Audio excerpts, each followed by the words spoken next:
আজকে 7th April 2026।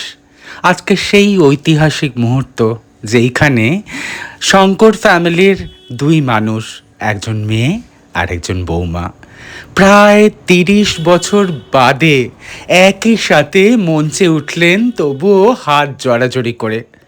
এইগুলো দেখেই বোঝা যায় যে পুরনো ভালোবাসা কোনো দিন ধামাচাপা পড়ে থাকে না। সময়ের সাথে সাথে, তালমাতালের সাথে সাথে আবার সেই সম্পর্ক ফিরে পায় একটা নতুন দিক, তৈরি হয় একটা নতুন ইতিহাস। আর যেই মিউজিকের সাথে এনারা পারফর্ম করলেন আজ এত বছর বাদে, সেটা ছিল আনন্দ শঙ্কর গুরুজির প্রথম মিউজিক অ্যালবাম স্নো ফ্লাওয়ার।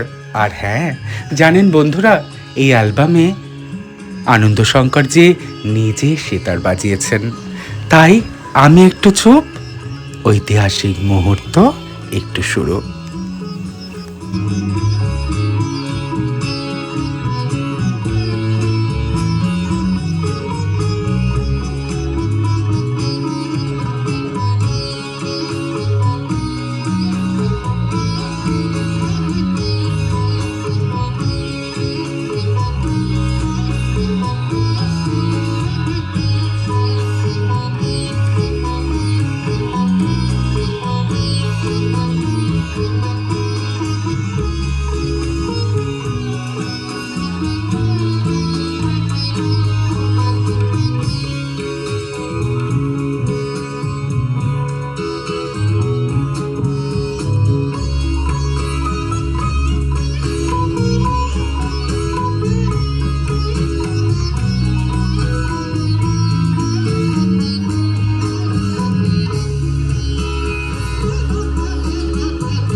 হাততালির ধ্বনিতে ফেটে পড়ল চারিদিক।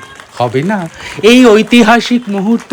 আমি সাক্ষী থাকার সাথে সাথে কলকাতার সমস্ত মিউজিক লাভার, ডান্স লাভাররা সাক্ষী হয়ে রইলাম এই মিউজিকের। আজ তাই প্রথম থেকে আমার ভিডিওর সময় বললাম না। কেমন লাগলো ভিডিওটা জানাবেন, আর এটাকে শেয়ার করে দেবেন সমস্ত মিউজিক লাভারদের কাছে। আমার এই 3 মিনিটের ঐতিহাসিক ভিডিও দেখার জন্য আপনাদের অনেক অনেক ভালোবাসা। সকলকে ভালো রাখবেন, নিজেকে ভালোবেসে। আমি চললাম আপনাদের জন্য আর একটা নতুন গল্পের সন্ধানে। ততক্ষণ আসি।